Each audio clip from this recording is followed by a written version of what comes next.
창세기 12장 2절 말씀입니다. 창세기 12장 2절 말씀.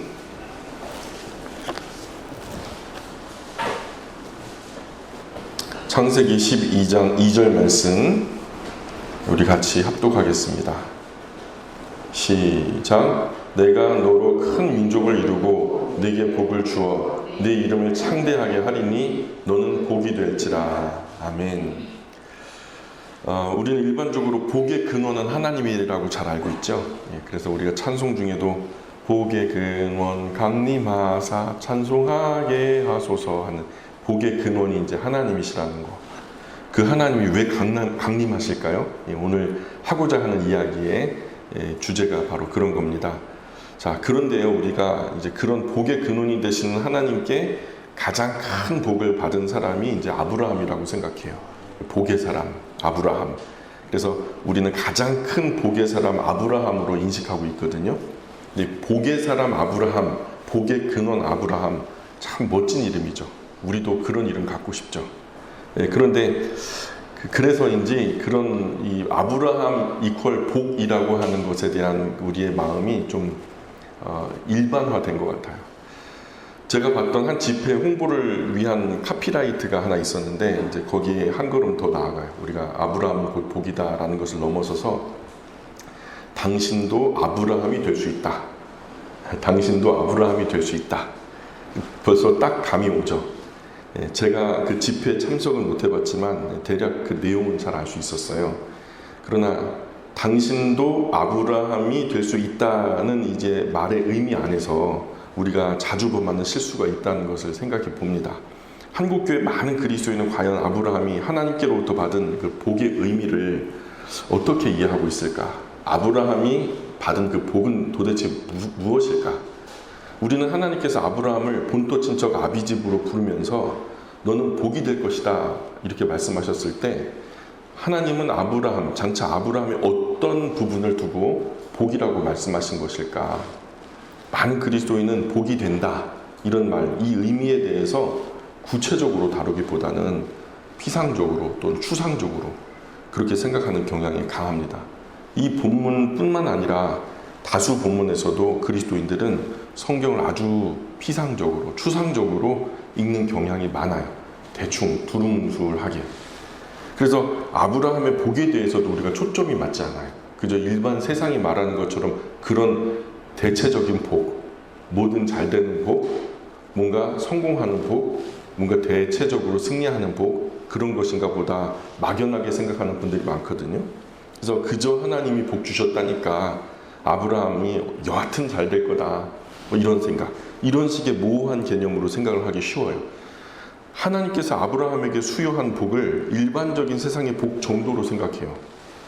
하나님이 아브라함을 부르신 것은 그에게 복을 주시기 위한 것이었거든요.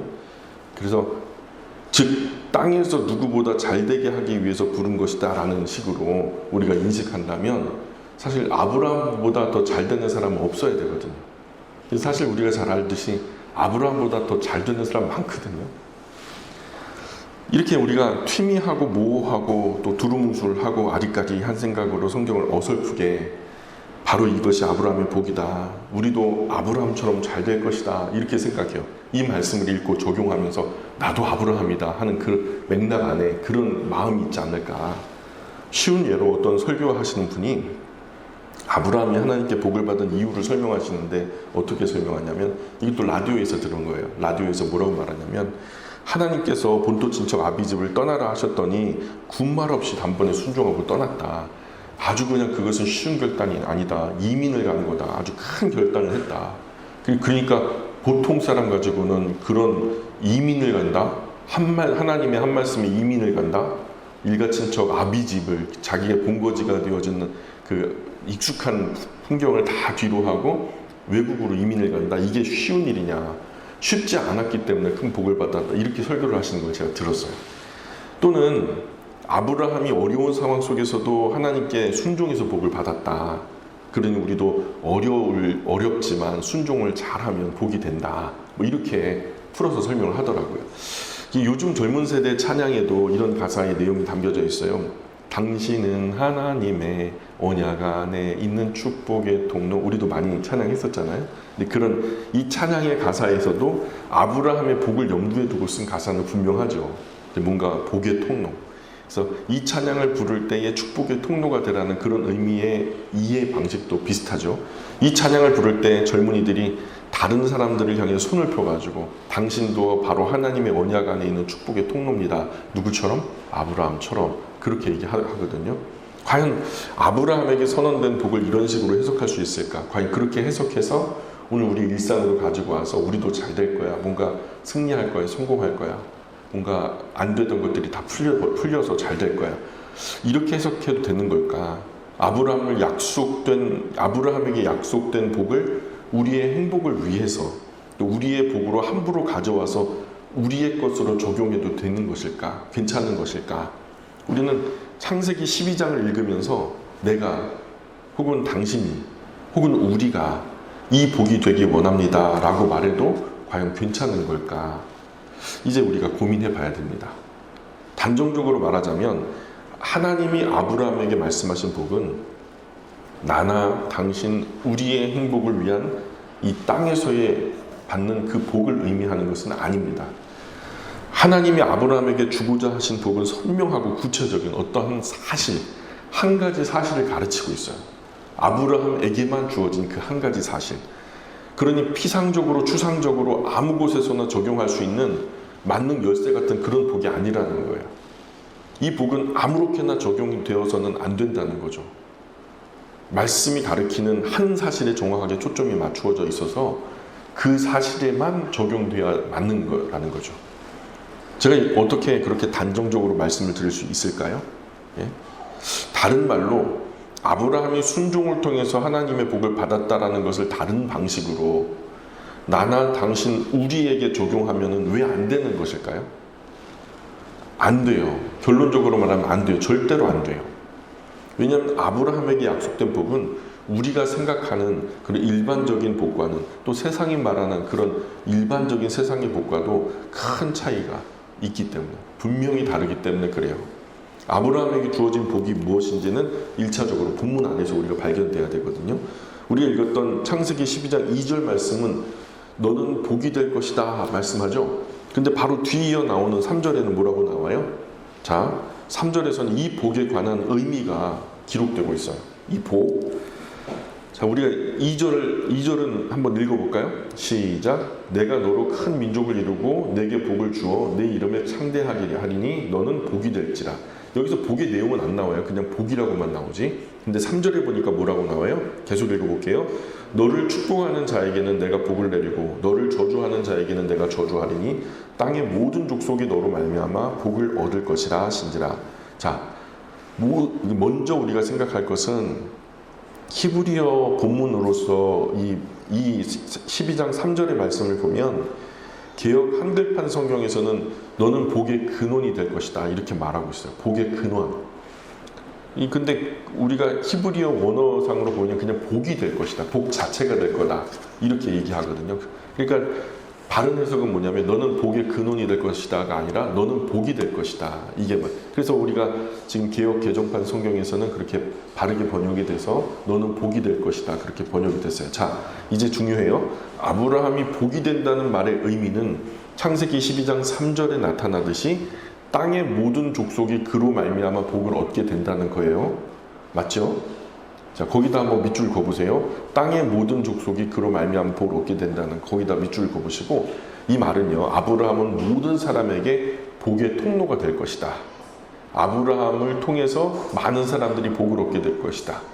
모든 복이 지금 여기서 말하는 그 복이 누구를 통해서만 임해요? 열방에? 아브라함을 통해서 나오게 되는 그 모든 여기서 말하는 그 복이 아브라함을 인하여 퍼져나가게 될 것이다. 거꾸로 말하면 아브라함으로 말미암지 않고는 아무도 그 복을 얻기는 불가능할 것이다. 그러니 다른 어떤 사람에게 얻어 걸리는 그런 또 다른 복이 아니라 아브라함에게서만 얻을 수 있는 그 복. 자, 그 복. 모든 이는 아니에요. 인류 역사상 모든 이는 아니에요. 오직 아브라함만 독점하는 그거. 12장 2절에 그것을 그 복이라고 부르는 거예요. 그렇다면 이 복, 여기서 말하는 이 복이라고 하는 것이 무엇일까? 우리가 흔히 생각하듯이 막대한 어떤 부귀와 영화를 말하는 것일까? 세상 모든 재물이 아브라함을 통해서 흘러나온다는 의미일까요? 우리가 잘 알듯 아브라함은 그리 큰 부자는 아니었어요. 아브라함보다 큰 부자 더 많았다는 말이에요. 그러니 아브라함을 통해서 얻은 복은 아니에요. 재물이라는 것은. 그 시대에도 우리 시대에도 아브라함보다도 큰 부자는 흔하거든요. 자, 그러면 어떤 엄청난 행복, 정신적인 행복, 마음의 행복을 말하는 것일까요? 아브라함을 통하지 않으면 아무 곳에서도 행복하거나 기쁨을 발견할 수 없다는 얘기인가요? 우리가 잘 알듯 그 시대에도 우리 시대에도 아브라함과 상관없이 그저 혼자 행복하고 혼자 기쁘게 사는 사람들이 흔해요. 많아요. 자, 하늘 끝까지 성공가도를 달리는 것을 말하는 것일까요? 그러나 세상에 존재하는 그 어떤 복도 기원이 아브라함에게만 있진 않아요. 세상에 말하는 복은 전혀 아닌 거죠. 우리가 두루뭉술하게 또는 피상적으로 추상적으로 생각하는 그 복도 아닌 거예요. 분명히 초점이 있는 그 하나, 분명한 선명하게 경계가 있는 그 분별되어진 그 하나. 결국 하나님이 아브라함을 복이 될 것이다 라고 말씀하신 것은 아무 곳에서나 두루두루 사용될 수 있는 보편적인 복은 아니라는 거. 이것은 정말로 특별한, 매우 제한적인 어떤 특별한 복에 대한, 바로 이것으로만 되는 그 복에 대한 말씀이라는. 그러니 우리가 아무 생각 없이 세상에 일반적으로 사용하는 복의 개념으로 당신은 하나님 안에서 복의 통로입니다, 이렇게 축복하는 것은 큰 문제라는 거예요. 이것을 원인으로 그냥 우리가 일반적으로 인사를 당신은 하나님 안에서 복의 통로입니다, 이렇게 그냥 아브라함을 생각하지 않고 인사하는 것은 괜찮아요. 근데 이 12장의 말씀을 통해서 아브라함처럼 당신도 라고 할 때는 문제가 되는 거예요. 그럼 도대체 이 아브라함의 이 특별한 복이 도대체 어떤 복일까? 우리 거두절미하고 뜸 그만 들이고 밥하니까요. 자, 갈라디아서 3장으로 가볼게요. 갈라디아서 3장 8절. 갈라디아서 3장 8절. 그쵸? 구약에 있죠? 예, 구약 첫 번째 부분으로 가면 갈라디아서 있죠. 갈라디아서 3장 8절. 빨리 찾으셔야 돼요. 예. 자, 3장 8절 찾으셨으면 같이 읽어보겠습니다. 시작. 또 하나님이 이방을 믿음으로 말미암아 의로 정하실 것을 성경이 미리 알고 먼저 아브라함에게 복음을 전하되 모든 이방인이 너로 말미암아 복을 받으리라 하였느니라. 읽으셨어요? 예. 자, 갈라디아서는 아브라함의 복을 정확하게 설명하고 있어요. 8절 후반부에 보세요. 모든 이방인이 너로 말미암아 복을 받으리라 하셨대요. 맞아요? 제가 혼자 다른 성경을 펴고 있나요? 예? 아브라함에게 복을 전하되 모든 이방인이 너로 말미암아 복을 받으리라. 맞아요? 예, 그래서 8절 후반부에 그죠? 그렇게 나오죠? 이것은 분명히 우리가 읽었던 창세기 12장 본문에 나타난 이 복에 대한 언급이에요. 이 갈라디아 기자인 바울이요, 다른 엉뚱한 곳에서 가져온 것이 아니라 그 구약에서 이 창세기 12장의 이 정황을 가지고 와서 이것을 설명하는 거예요. 왜냐하면 여기 이 한 구절이 아니라 뒤로 이어지는 여러 구절을 우리가 총합해서 보면은 그거 외에는 다른 답이 없어요. 명확하게 이 부분은요, 12장의 그 본문을 염두에 두고 기록하는 바로 이 신약에서 창세기 12장을 해설하는 부분이거든요. 자, 그런데 이 갈라디아서가 창세기 12장에 나타난 이 아브라함의 복을, 특별한 이 복을 어떻게 설명하고 있냐면, 하나님이 이방을 믿음으로 말미암아 의로 정하실 것을 성경이 미리 알고 먼저 아브라함에게 복을 전하되, 이렇게 전하되. 자, 신약 성경이 규정하는 아브라함의 복은 이방이 믿음으로 의로워지는 거예요. 다시 말씀드릴게요. 신약 성경이 규정하는 아브라함의 이 복, 특별한 그 복, 아브라함에게만 있는 그 복은요, 이방인이 믿음으로 의로워지는 것. 다른 어떤 것도 아니에요. 뭐 부자가 되는 것도 아니고 마음의 행복도 아니고 다른 어떤 성공이나 승리에 관한 것도 아니에요. 이방인이 아브라함을 통해서 믿음으로 의로워지는 것을 아브라함이 받았던 그 복이라고 말씀하시는 거예요. 이 갈라디아서는 이방인이 믿음으로 의로워지는 것을 신학적인 용어로 이신칭이라 불렀어요. 이신칭이 믿음으로 말미암아 의롭다 부른다는 거예요. 부를 칭, 이신칭의. 그래서 이것을 이 하나님께서 아브라함에게 전한 복음, 이 아브라함의 복음을 통해서 열방의 믿음이 전달된다는 것을 말씀하는데, 그리고 이것을 모든 이방인 너로 말미암아 복을 받는 것이다 라고 설명하고 있는 거예요. 그 복은 우리가 말하는 흔한 세상이 말하는 그런 복이 아니라, 우리가 피상적이고 추상적이고 두루뭉술하게 아리까리하게 생각하는 그런 어떤 막연한 어떤 좋은 복이 아니라, 바로 이 복은 이방인이 아브라함을 통해서 얻게 되어지는 복, 구원을 얻게 되어진 그 복을 말하는데, 3장 6절 보세요. 3장 6절 보세요. 같이 읽어볼게요. 시작. 아브라함이 하나님을 믿음에 그것을 그에게 의로 장하셨다 함과 같으니라. 자, 아브라함이 그의 믿음으로 말미암아 하나님 앞에서 의롭다. 의자가 무슨 의자죠? 옳을 의자죠. 옳다. 하나님께서 옳대요. 뭐가 옳대요? 아브라함의 그 믿음이 옳대요. 그 인정함을 받았다는 사실. 자, 그런데 7절 계속 보세요. 7절 시작. 그런즉 믿음으로 말미암은 자들은 아브라함의 자손인 줄 알지어다. 자, 유대교인들이 주장하듯이 아브라함의 혈통이 아닌 거예요. 그들은 혈통으로 아브라함과 연결되어 있으니 우리는 복된 민족이다. 선민 사상에 찌들어 있었죠. 근데 성경은 정확하게 그것을 부정하고 있어요. 선민 사상이 아니에요. 유대교인들이 주장하듯 아브라함의 혈통이 아니라 이스라엘에 소속됐다는 것만으로서 복이 된다는 게 아니라, 아브라함과 같은 믿음으로 말미암은 자들은 아브라함의 자손임을 설명하고 있는 거예요. 그의 믿음을 말하는 거지 혈통을 말하는 게 아니라는 거죠. 자, 그러면서 우리가 읽었던 갈라디아서 3장 8절이 나오는 거예요. 다시 한번 읽어볼까요? 갈라디아서 3장 8절 시작. 또 하나님이 이방을 믿음으로 말미암아 의로 정하실 것을 성경이 미리 알고 먼저 아브라함에게 복음을 전하되 모든 이방인이 너로 말미암아 복을 받으리라 하였느니라. 이렇게 8장의 말씀이 이어부터 나오는 거예요. 자, 명확하죠? 이거는 빼도 박도 못하는 거예요.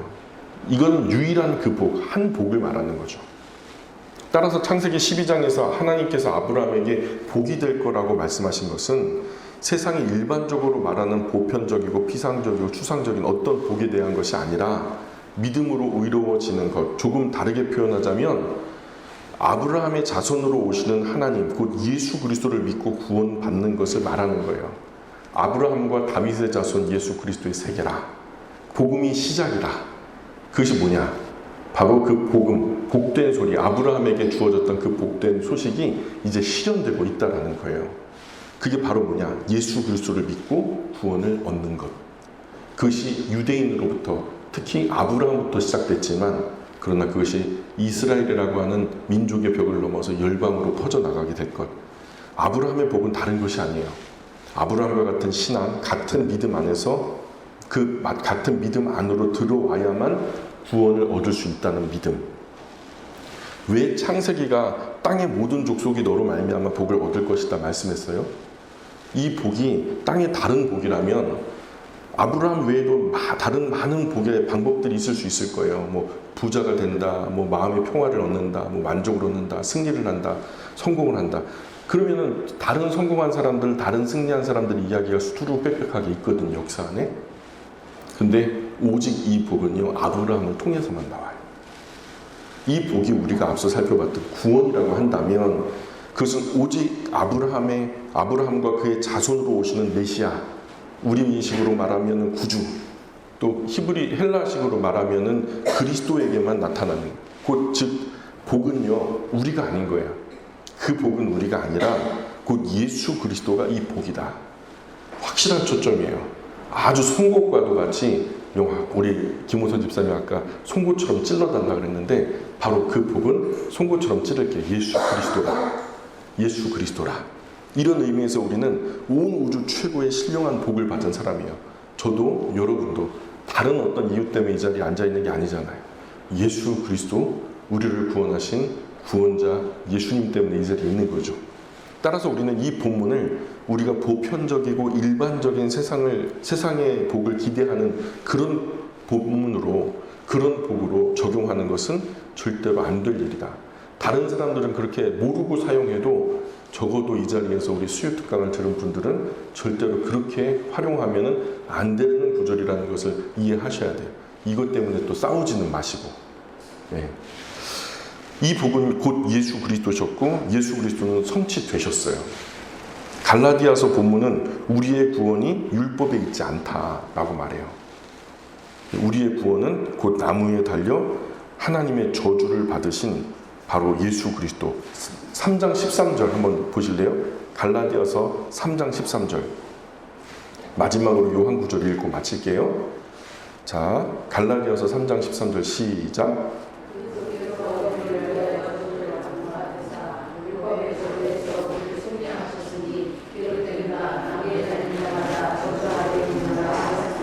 아멘. 나무에 달리신 그분이 다른 어떤 분이 있어요? 또 다른 분이 계신가요? 예수님 외에 인류의 죄를 대신 지시고 십자가에 오르셔서 나무에 달려 돌아가신 분이 예수님 말고 다른 분이 있다면 어쩌면은 이 말씀이 좀 애매하게 들려들 수 있을 거예요. 근데 인류 역사상 그런 분은 딱 한 존재밖에 없어요. 예수 그리스도. 예수 그리스도께만 구원에 이르는 복이 있다라는 사실을 설명하기 위해서 이 갈라디아 기자는 아브라함을 인용해 와요. 이 본문의 의미는 정확하게 이해한다면 창세기 12장 2절에 말씀하는 복에 대한 우리의 바른 입장이 충분히 바르게 정립될 수 있다고 봐요. 막연한 복이 아니에요. 우리 세상이 말하는 기복주의적으로 무조건 잘 되고 모든 것이 잘 되고 아무튼 잘 되는, 덮어놓고 잘 되는, 복 받을 짓도 안 해놓고서 그냥 잘 되는 그런 게 아니라 오늘 우리의 복은, 성경이 말씀하는 복은 초점이 명확하다. 예수 그리스도. 예수 그리스도가 우리의 복이다. 그러니 바울은 내가 이것을 얻고자 다른 것들은 배설물처럼 다 버렸다. 내가 이것을 얻고 다른 것을 잃는 것이 낫다라고 여겼기 때문이다. 예수 그리스도를 아는 지식, 온 세상에서 가장 고상한 지식이다. 나는 이 보배로운 것을 나의 육체라고 하는 이 누추한 질그릇에 담았다 하면서 바울은 이 감격에 이 목매여서 어쩔 줄 몰라요. 예수 그리스도라는 것을 자기의 몸 안에 담고서는 남은 평생 동안에 그분의 나는 노예로 살겠다. 그렇게 살았던 바울의 모습이 오늘 저와 여러분에게도 참 큰 복의 도전이 되었으면 좋겠습니다. 오늘 여기까지 할게요. 기도하겠습니다.